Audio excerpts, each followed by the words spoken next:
Imagine for a moment you're involved in a car accident. Because the electric vehicle that you're driving, its accelerator has jammed on. You smash into the back of another vehicle, tyres are spinning, smoke's pouring out everywhere. Horrible situation, and to make it even worse, your whole family is in the car. I mean, the only reasonable response to be expected from a manufacturer in these circumstances is one of utter apology, of absolute redress. MG, however, and this is where this video is going to get quite interesting, they've taken a rather different tact to this exact situation having taken place a number of weeks ago.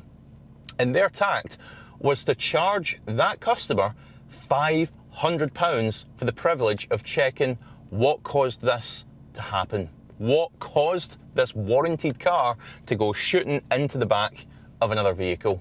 And rather unbelievably, even worse than that, they then closed the case without any definitive reason having been established. They've given that car a clean bill of health and have said it's ready for pickup, it's ready to hit the road again.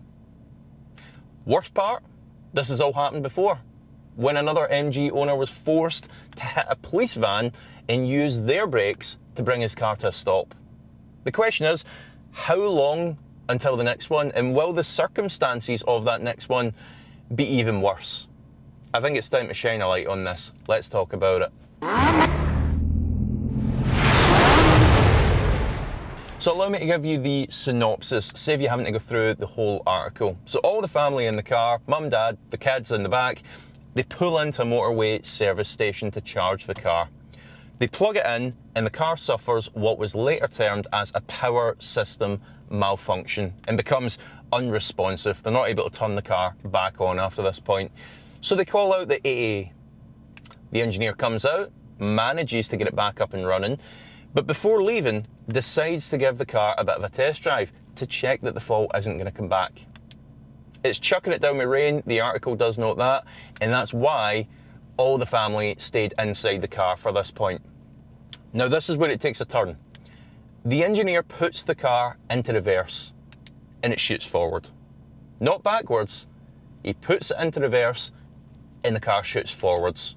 Even though he's pushing the brake down, it's still hurtling forward, at which point it smashes into his van and it keeps going. The wheels are spinning because it's still trying to accelerate, but the van's holding it in place, thankfully.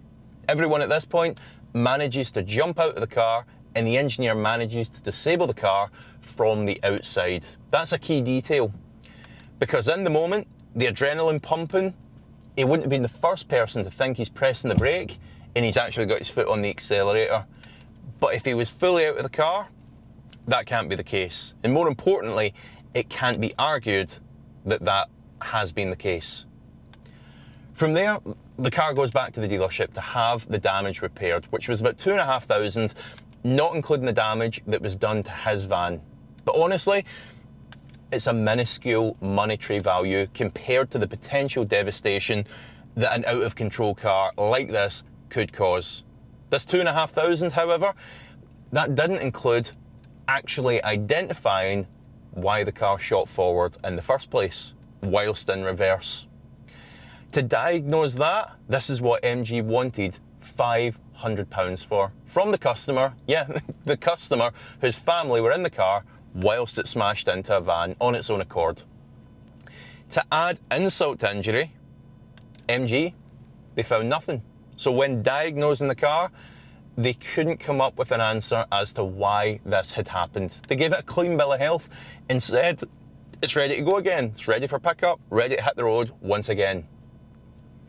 Well, hang on there, because this is your warning, your second warning even, given that this exact same scenario has already taken place with an MG that hit a police car. It was well documented, it hit the papers as well.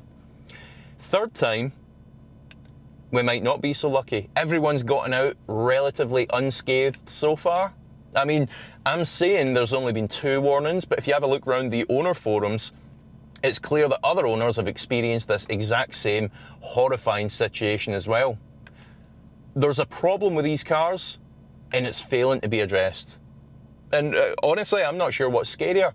If we believe them and they truly don't know why this horrendous situation is occurring time and time again, or if in fact they do know, but they're not going to risk addressing it because that might lead to a very lengthy, expensive mass recall for them. I don't know what's scarier.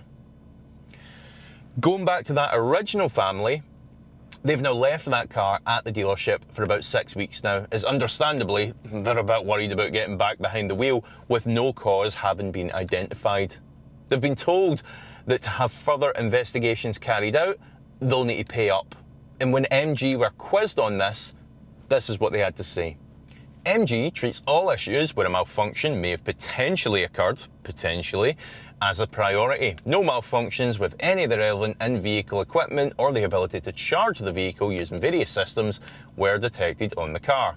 MG and the authorised dealership, having carefully examined the vehicle, have concluded that an error occurred not related to the car. Well, hang on there. The only other piece of the puzzle here is that charger. They are suggesting that it's been the charger at fault, but it's a bit like blaming the lighter that caused the fire. It's the fire that resulted in the devastation. Anyway, we will continue to support the customer with information and advice. MG, apologies for the inconvenience. It does raise interesting points though, doesn't it? Because, I mean, it goes without saying, a sticking accelerator pedal on anything is a massive cause for concern. Whether it's got an engine, whether it's an electric vehicle, whether it's a lawnmower, still a massive cause for concern. But even more so in an electric vehicle, don't you think? Because what I'm getting at here is if you're driving something with an engine, you've got this interface, don't you? You've got this middleman, the transmission, the gearbox. In a manual, well, it's intuitive. Knock it out of gear and you're good. It's going to kill the drive to the wheels, isn't it? Even in auto, some of these will allow you to get into neutral as you're going along. But with an EV, that same interface, it doesn't exist. There isn't this mechanical middleman to act as a sort of last resort in these horrible circumstances. So these problems, they're especially terrifying. And look, let me end by saying, MG might have closed this case prematurely, but we shouldn't. These big manufacturers, they're quick to sell us these cars. They should be quick to fix potentially fatal risks as well, and absolutely not at the expense of the customer.